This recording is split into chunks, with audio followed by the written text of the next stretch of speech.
একটা কথা মাথায় রাখবেন, যদি কখনো কারো সাথে সম্পর্কে যান, তাহলে সে যেমনই হোক না কেন তাকে ভালোবাসবেন, সম্পর্কের মর্যাদা করবেন। আর যদি মনে হয় লাইফে বেটার কাউকে দরকার, তাহলে বেটার মানুষের অপেক্ষায় থাকুন।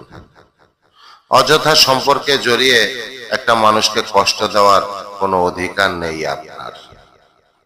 কারণ আপনি যে মানুষটাকে কষ্ট দেবেন, সে মানুষটাও কিন্তু অন্য কারো লাইফের স্পেশাল মানুষ।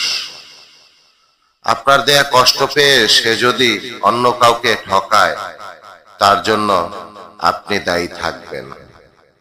হ্যাঁ, আপনার মন মানসিকতা পরিবর্তন করুন।